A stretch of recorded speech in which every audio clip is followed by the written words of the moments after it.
Hello guys, तो आज हम करने वाले हैं इंट्रोडक्शन टू सर्विस और करेक्टरिस्टिक ऑफ सर्विसेज। ठीक है, तो पहले मैं आपको बता देता हूँ कि सर्विस क्या होता है।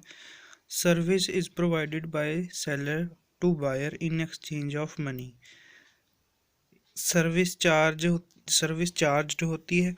ठीक है, एक सेलर पैसों के बदले में अपनी सर्विस देता है और सर्विस पर किसी का कोई मालिकाना हक नहीं बन जाता, क्योंकि सर्विस में वैल्यूज़ ही एक्सचेंज होती हैं, वो उसमें कोई प्रोडक्ट एक्सचेंज नहीं होता।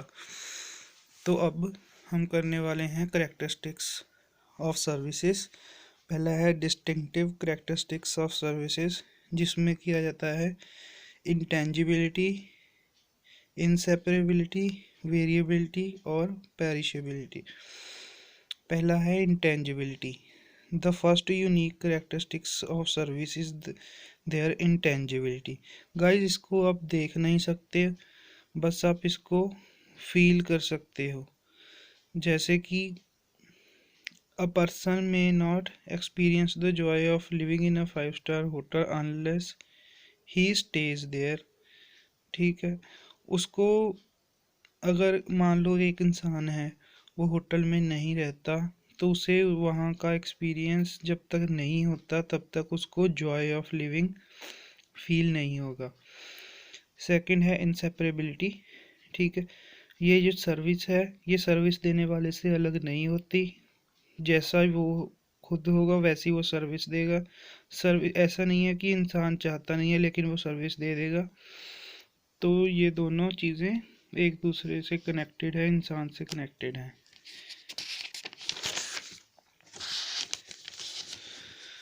थर्ड है वेरिएबिलिटी। वेरिएबिलिटी में आ जाएगा कि service also enjoy the characteristics of heterogeneity and variability. Each service is exclusive and one time generated, offered and consumed. तो गाइस, ये जो सर्विस होती है, ये सिर्फ एक बार जनरेट होती है। जैसे कि एक वेटर लगा लीजिए आप, जिस तरीके से वो एक इंसान से बात करेगा ज़रूरी नहीं सेम तरीके से दूसरे इंसान से बात करेगा, तो ये हर बार सेम नहीं होती। ठीक है, इसमें वेरिएबिलिटी होती है, ये हमेशा सेम नहीं रहती। फिर है perishability. Services are perishable and they can not be preserved. जैसे कि some hotels and guest houses charge their customer for missed booking because the service value occurred only at the point of time. जैसे कि अभी किसी ने hotel book किया और वो नहीं आया, तो उसके लिए वो जो होटल के मालिक है वो उसको चार्ज करेंगे कि आप आए नहीं, आपने हमारी सर्विसेज नहीं ली, जबकि वो सर्विसेज क्या थी, इंटेंजिबल थी। ठीक है, तो ये एक तरह से पेरिशेबल भी होती है। अदर करेक्टरिस्टिक्स देख लेते हैं सर्विसेज के। पहला है ओनरशिप। ओनरशिप जो है वो हमेशा सेलर की रहती है। वो अपनी सर्विसेज वैसे दे देता है लेकिन वो किसी को अपनी सर्विसेज का मालिक नहीं बनाता। फिर आती है performance. Services are performed unlike the goods which are manufactured. Sometimes the services do not include production और manufacturing of any physical products.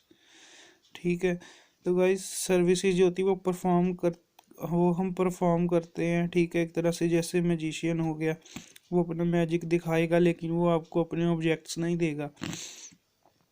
फिर है simultaneity. There is no method by which services can be delivered to customers और users.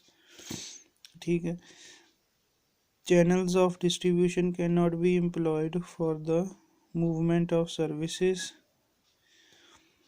इसमें ये बताया गया है कि सर्विस हम डिलीवर नहीं कर सकते यूज़र्स को, ये इसका कोई मेथड नहीं होता क्योंकि ये एक इंसान के अंदर ही होती हैं। फिर चैनल ऑफ डिस्ट्रीब्यूशन, अपनी सर्विसेज बांटने का चैनल भी नहीं बना सकते हम। ठीक है, in order to receive the benefits of services are necessary that both the service provider and service user are present together. तो सर्विस का बेनिफिट उठाने के लिए ये बहुत ज़रूरी है कि सर्विस प्रोवाइड जो कर रहा है और सर्विस जो ले रहा है वो उस मौके पर मौजूद हो। Thus, it can be stated that services can be offered to a limited geographical location. तो गाइज ऐसा भी हो सकता है कि सर्विसेज जो है वो लिमिटेड लोगों को ही मिले, लिमिटेड जगह पर मिले। Quality measurement, different kind of parameters are used for evaluation of quality of the service. अलग तरह के पैरामीटर्स यूज़ करते हैं, जैसे कि रेटिंग देनी भी, ये कितना अच्छा है रेटिंग देनी, और फिर पॉइंट्स में उसको देना, स्टार्स देने कि इसकी सर्विस अच्छी थी, हमें अच्छा लगा, इस हिसाब से। फिर है nature of demand, the various elements related to the nature and level of demand can not be avoided for the services. ठीक है, the nature of services is inconsistent in more of the instances. तो guys ये inconsistent होती है, ये consistent नहीं होती। एक बंदा दूसरे बंदे से अलग तरह से बात करता है और दूसरे से अलग, इसलिए ये हर बार कंसिस्टेंट सर्विस नहीं होती, कई बार कोई गलती भी हो जाती है। Participation of customers, generally it is essential for the customer to be present at the time of production of the service as it is not possible to produce it alone. तो गाइज सर्विस जो है, service provider अकेला ही produce नहीं कर सकता। अगर सामने customer ही नहीं होगा तो वो अपनी सर्विसेज कैसे देगा, नहीं दे पाएगा। People oriented, different people are involve in service creation and delivery. ठीक है, अलग अलग लोग इन्वॉल्व होते हैं सर्विस क्रिएट करने में और डिलीवर करने में। In fact the effectiveness of any service provider largely depend on the skills of these people. ये सर्विस प्रोवाइडर की स्किल पर ही होता है कि वो कैसी इफेक्टिव सर्विस दे पाता है। ठीक है, तो गाइस अगर आपको वीडियो अच्छी लगी तो एक लाइक कर देना और सब्सक्राइब कर लेना चैनल को, और बेल आइकन दबा देना, क्योंकि मैं सारे MBA के टॉपिक्स कवर करने वाला हूँ। All the best for your exam of life.